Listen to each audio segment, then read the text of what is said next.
तो दोस्तों आज का इफेक्टनर के लर्निंग वीडियो ट्यूटोरियल में हम इंग्लिश के वर्ड कम्प्लीटली के मीनिंग को समझेंगे। देखेंगे कि वर्ड कम्प्लीटली को एज एन एडवर्ब कैसे यूज़ किया जाता है।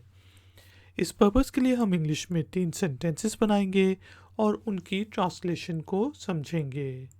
वीडियो ट्यूटोरियल कंसंट्रेशन से देखें क्योंकि फिर है एक एक्सरसाइज।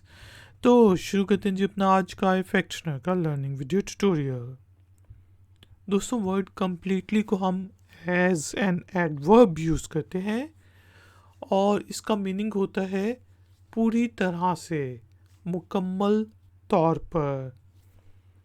जिस तरह हम कह सकते हैं ही इज़ कम्प्लीटली रॉन्ग, कि वो पूरी तरह से गलत है, यानी कि वो कुछ कह रहा होगा किसी के बारे में, वो पूरी तरह से गलत है। चलिए वर्ड कम्प्लीटली को यूज़ करते हुए इंग्लिश में एक और सेंटेंस बनाते हैं। जिस तरह मैं कह सकता हूँ कि द विंड्स, या इस तरह कर देते हैं द हरिकेन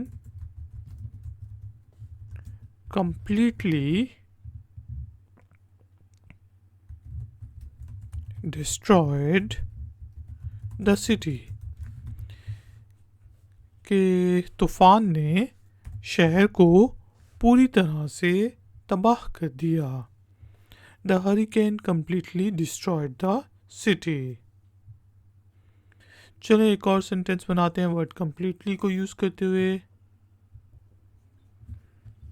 जिसे हम कह सकते हैं नो, या इस तरह कर लेते हैं कि she is completely right about it, कि वो इस चीज़ के बारे में पूरी तरह से ठीक है। She is completely right about it। Ladies and gentlemen, उम्मीद है कि आपको इंग्लिश के वर्ड कम्प्लीटली के मीनिंग समझ आ गए होंगे। टाइम हुआ है एक्सरसाइज का। तो एक्सरसाइज के लिए आपने इंग्लिश के वर्ड कम्प्लीटली को यूज़ करते हुए इंग्लिश में एक छोटा सा सेंटेंस बनाना है, उसे नीचे दिए गए कमेंट्स बॉक्स में पोस्ट कर देना है। अगर उस सेंटेंस में कोई गलती हुई तो हम में से कोई पॉइंट आउट कर देगा। वीडियो पसंद आई है तो लाइक का बटन ज़रूर प्रेस करें, वीडियो को शेयर करें, और अगर आप चैनल पे नए हैं तो चैनल की सपोर्ट के लिए और नई नई नोटिफिकेशंस के लिए चैनल को सब्सक्राइब करके बेल आइकन को प्रेस कर दें।